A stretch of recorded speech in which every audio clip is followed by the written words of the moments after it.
Kane, it's going to be a big year, though, in football, obviously, and there's already a lot of news bubbling around on a variety of fronts, but it's going to be particularly, I think, a big year for player movement, or if not movement, then intrigue. You've got a bunch of players, a lot of them high profile, who have some massive decisions to make on their futures ahead of what will be the biggest contracts I think they sign over the course of their entire careers. And look, some will stay, some will go. They might all stay, they might all go, but there'll be talking points, and these conversations start earlier and earlier in the year, and we've seen that already. But I want to talk about Tom De Koning today, who's the free agent at the Blues at 25 years of age. The way I might preface this was that Carlton could face an enormous fight the way this is playing out to retain him. The Saints, again, are considering making a player, I think, without exaggerating things, a life-changing offer. Now, De Koning's free agency eligibility, as I say, has made him automatically catapulted him to one of the most sought-after players in the game at 25. But it's the Saints who have once again stunned industry figures with an apparent willingness to splash enormous cash here. So I need to stress as well that no offer has been formally tabled, no offer formally proposed, but multiple sources familiar with this situation say the Saints have indicated they would be prepared to give De Koning a huge 7-year contract. Now, the figure I've been given is close to $12 million over the 7 years. This would equate to somewhere around $1.7 million a season. So that would mean that even if De Koning chose to stay at Carlton, if this scenario unfolded, he would be sacrificing, I reckon, somewhere in the vicinity of $700,000 a season, or conservatively, maybe around $4 million over the life of the contract. So if it's considered a life-changing offer, as I say, it's a too good to refuse offer at the same time if it were to come to pass. Now, it's massive, but I think at the same time, we need to acknowledge the salary cap and the changing landscape here. So just for reference sake, this year it goes to 17.7. Now that's up from 15.7 only 12 months ago, last season. It's going to be nearly 18.3 million in 2026. So if people are prepared to say that Harley Reid is getting offers, 20 million over 10 years, then this sort of offer, while huge, I think in the not too distant future won't be unheard of. And we know St Kilda, they haven't been shy in hunting rival stars in recent years, have they? They chased Jordan De Koning in 22, the then free agent. Zach Merritt last year, of course. Luke Davies-Uniacke, Andrew Brayshaw into this year. Finn Callahan's also a player of interest. And now Tom De Koning. You've just dropped an absolute bomb on a Tuesday morning at 7:07. Now, a couple of years ago, I said Tom De Koning is the next $1 million player in football. I didn't expect it to be 1.7 million. So if that's the case, I don't think any Carlton fan would begrudge him for leaving. Because I think players certainly will take less to stay, but there's a threshold of how much less to stay. So if it's $200,000 at another club and $200,000 less at your club, well, you go, well, you take tax out, maybe you have to change all of that. Is it better just to stay for the loyalty? I like the club. I like my teammates. I think we're going to have some success. But when it's $700,000, and I don't even know if Carlton can afford to pay him $1 million, to be fair. That might be pushing it. When you look at the players that they are going to have to squeeze into their salary cap and the offers that they've given to their biggest stars in Mackay and Curnow and Wiedering and Cripps and Walsh, like good luck. So is he the right move for the Saints? So how does he fit in? Rowan Marshall is contracted until the end of 27. He's 29. I like him forward, and I like De Koning forward. So the beauty of De Koning is that he's a ruckman first. There's no doubt about that, but he can rest forward, and he can, he's a good contested mark, and I think that aspect of his game is going to grow. And Marshall's 29, so how much longer does he have left in him? Can they use him more forward with King and De Koning in the ruck? So it kind of makes sense. Would I be spending 9.4% of my salary cap, even at 18 million, Sammy? So I get it's going up. But are you going to spend 9.4% of your salary cap on a ruckman? 100% no. No way. If you're a St Kilda fan listening to this, you're going, there's so many areas of our game that we need. And one of those is a Harley Reid type midfielder, or pick any explosive Isaac Heaney, Jordan De Koning. That's the midfielder that they need at St Kilda that they just haven't had. They've got the nice pieces on the edges, the run and but they need star factor, X factor. That's why Philippou was a good pick for them, and hopefully he can get sound because he hopefully is exactly that. You're not spending 9.4% of your salary cap. I don't care that it's 18 million on a ruckman. This is extreme. And I get you get him for nothing. You don't have to give up anything. So I understand all of that. But 1.7 for a ruckman who has probably just started to establish himself in the game as a genuine, potential A grader.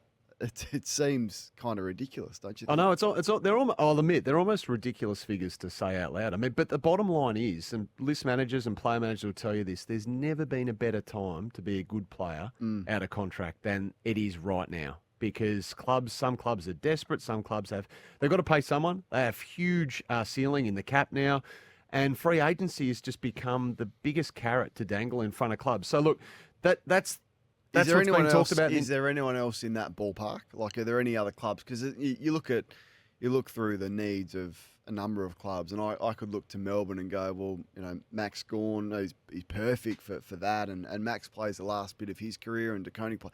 Is there any other clubs in the mix for this guy, or are the Saints? There would be, but not at that. Out the water.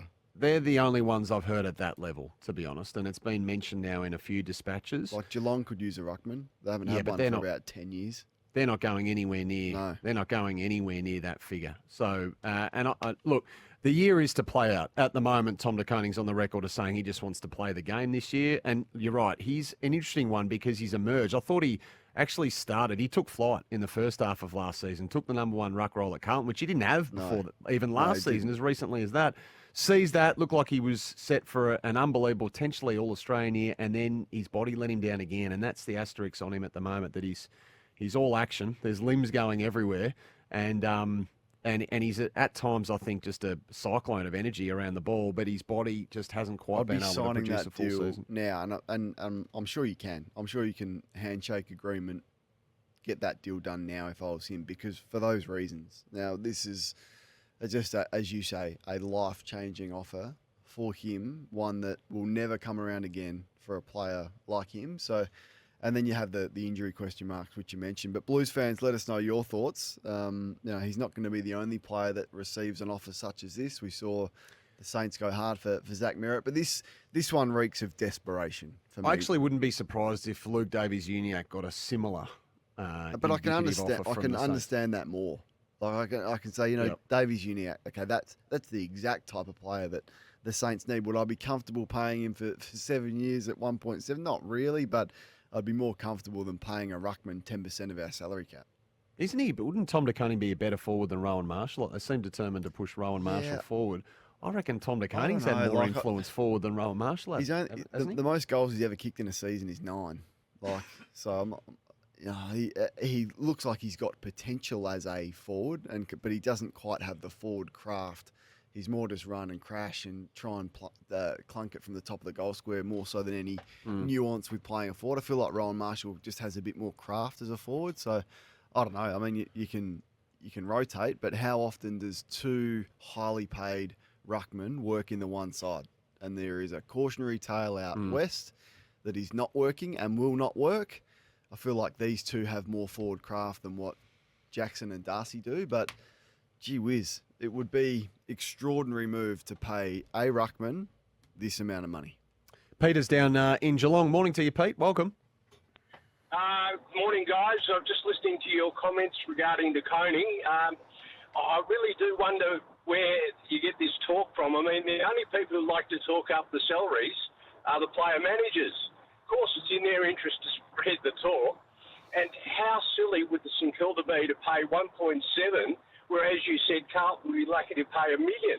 I mean, they're not going to go and offer him $700,000 more than what he could get, what he's going to get. So I think you're being a little bit early with your conversation. That's all. Well, he doesn't make the just to defend Sammy here, but he's not going to make these stories up. Clearly, he's spoken to multiple people about this, and you may have said the same about Zach Merrett. And next minute, Zach Merrett comes out and confirms the story that St Kilda had offered that money for a contracted player. So, whilst there is a part of me that would just love these offers to be in the public eye and that we can all see them and publicly available so that we can actually assess the moves that your club is making. That must happen.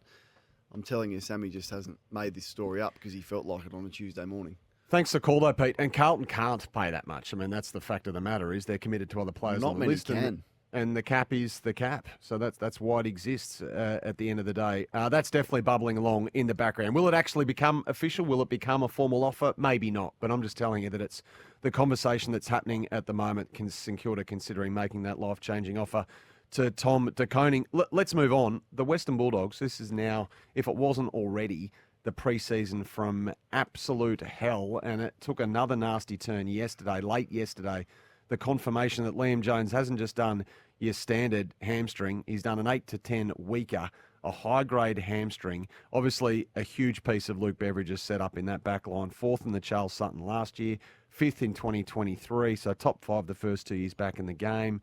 And this compounds an already lengthy injury list for Luke Beveridge, entering a massive year for him on a personal front at the kennel, Kane. It's another hammer blow. It's a really nasty one. Now, you go, well, how long were you going to be able to rely on Liam Jones to be such a key piece for you anyway? Like, he's 33, has had issues with his body before, but the reality is, without him, they're in a bit of trouble. And you factor in the other injuries that they've had and the real concern over Jamara, which you broke last week, and the start to the season, which I've discussed at length with Kingy, and you look at the difficulty of their first 6 weeks for a team that never makes top 4, you go, North Melbourne in round 1 is now a real danger game. And if I'm tipping North Melbourne in that game, considering everything now.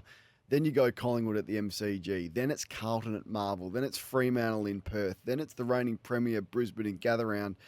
And then all of a sudden, the Saints at Marvel doesn't look like an easy win. You go the Giants after that away, and then Port Adelaide. So, I mean, you're looking at 0-6, potentially. That's worst case, clearly. But when you look at the injuries and the disruption of the pre-season, it's a huge blow. What does it do to Rory Lobb, who was a success back there for the back half of last year?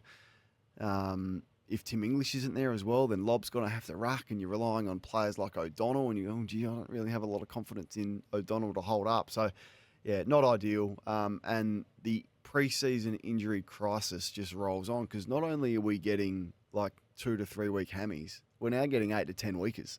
Yeah, these high-grade hamstrings have become a real thing, haven't they? So just having a quick look at the Dogs here, just broadly. Maybe 8, I reckon, of their best 23 out or on limited training. So Norton and Waitman modified. Tim English is still TBC with the abdominal. Adam Treloar, calf 8 to 10. Liam Jones, we've discussed, 8 to 10. Jamara is indefinite. Jason Johannesson, hamstring, that's 3 months. Anthony Scott's got a knee issue. Nick Hoffield didn't play at the weekend either. So, gee whiz, we're still, what are we? 4th of Feb. There's a lot of pre-season still to go. They're a long way from the start line. And this is where I think your depth is tested, and this is where they lost a lot of depth. So you go, okay, well, Caleb Daniel and Jack McRae and Bailey Smith, take Bailey Smith because he's clearly in their best, probably 10 to 15 players at the Western Bulldogs, but Daniel and McRae weren't.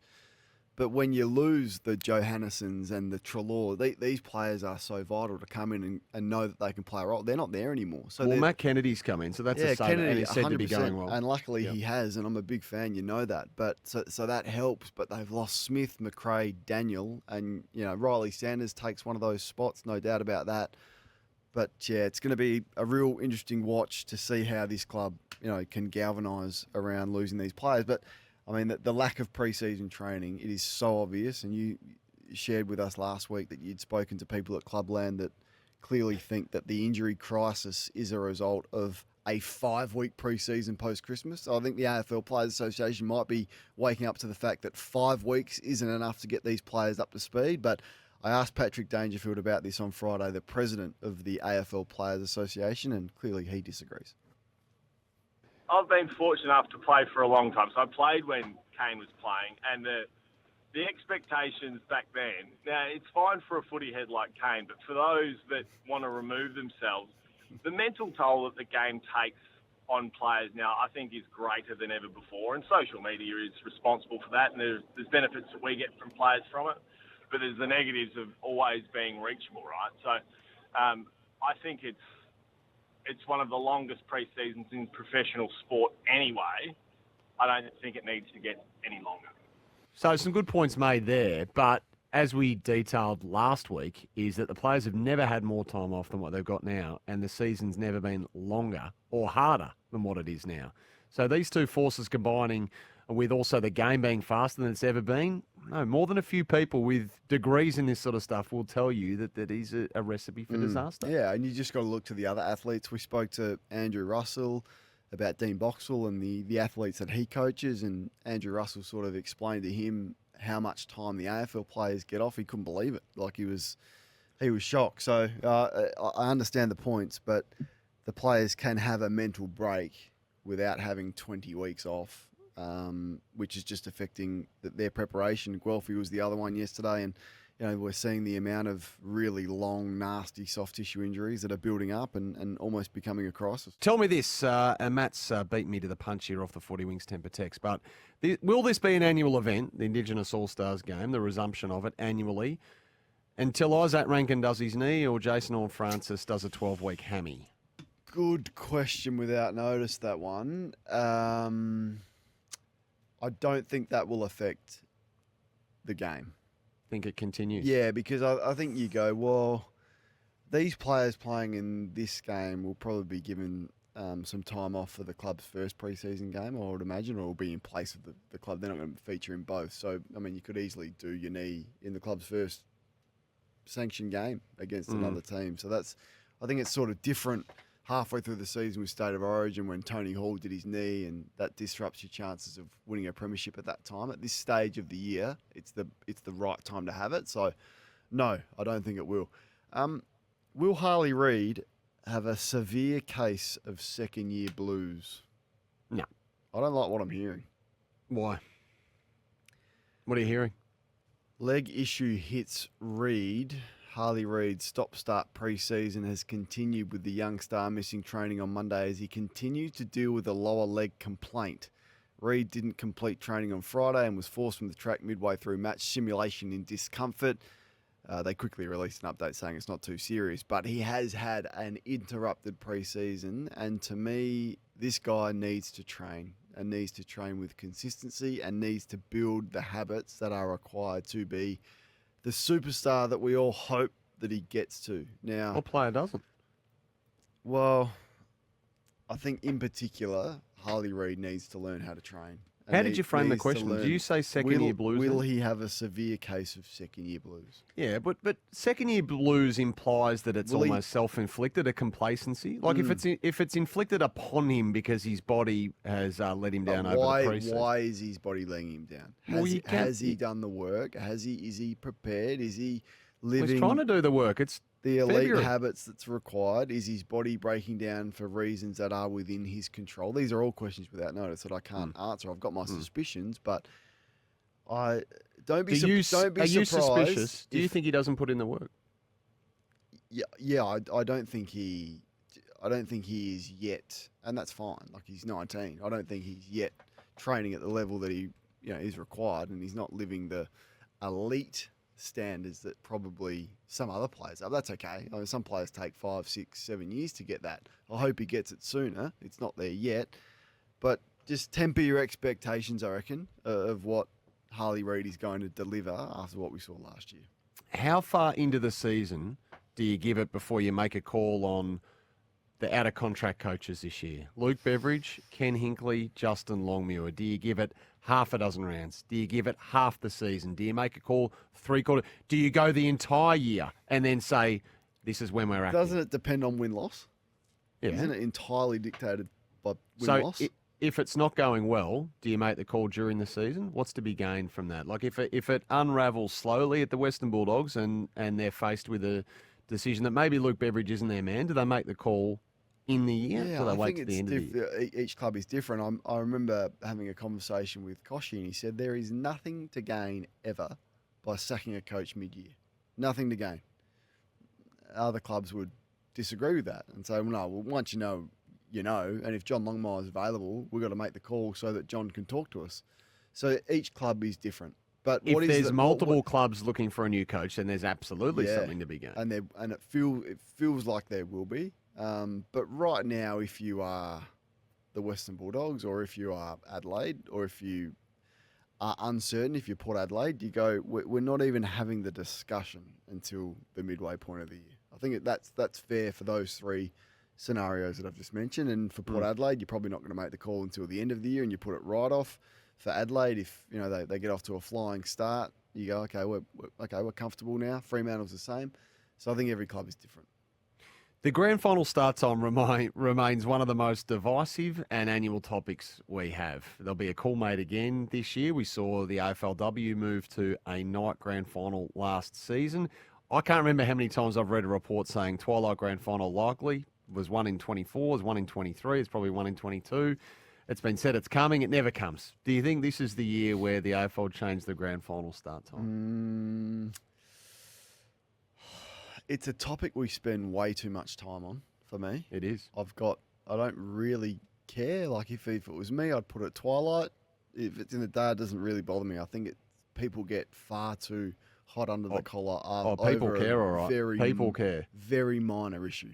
People care, It's all right. one of those In fact, things the we fan spend polling, way too much the time. fan polling on this would be going at, I reckon, 80% against It's a time not going to change. change anyone's life. It won't affect anyone's life. It will. I do find it puzzling that we accept and embrace and everything around all the key finals. every other final. Every And other yet then we jump up and significant down. Oh, no, final. I got know. to stay at It's gotta- 2:30. Yeah, I know. People are stubborn. Kozzie Pickett is continuing to dominate headlines. Johnny Ralph has written about it in the Herald Sun today. You and I have discussed it at length over the last couple of weeks. Kozzie Pickett has been texting his mates who play for Fremantle, telling him he will be in Dockers colours next year. This is a circus already, an absolute circus at Feb 4. How do Melbourne handle this? I mean, the same way they've always had had. They are so used to it. This is not a new narrative for Melbourne. And they would tell you, if they were sitting here right now, I'm sure, that this is nothing new. What's wrong with that club? What do you mean? Well, what do you mean? What do you mean? Clayton Oliver, Petrarca, Stephen Mayes in the news headlines, which I just heard in the ad break then, again, Kozzie Pickett. What's wrong with the club? Well, you don't think they're all different situations you've raised there, by the way. They are all different situations, but I could go on with Joel Smith and others. Like, I could continue to go on if you like. What is wrong with Melbourne? I don't know. I'm not sure what's wrong with Melbourne. But Kozzie Pickett is wanting to go home go to WA for family reasons. He's openly said he loves the club. He's got no issue with the club at all. Do you know what he shouldn't have done? Sign a long-term contract extension. Clayton Oliver's got deeply personal issues that he arrived at Melbourne with. Christian Petrarca was, I think it's fair to say, mismanaged. That's different again.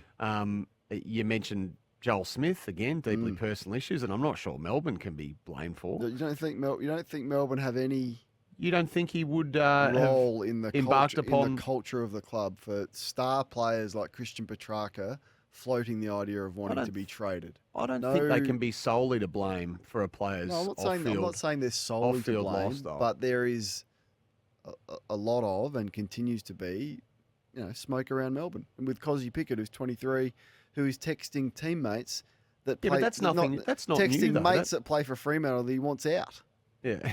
after liking social media posts and all sorts. So you asked me how would Melbourne handle it. I think much the same as how they've handled it the last 3-4 years. The President's performance last year, you want to chuck that into the mix as well? No, or that not? wasn't. You want me to continue or not? That's different again, but that was far from ideal. Just a whole series of isolated incidents, according to Gary Pert.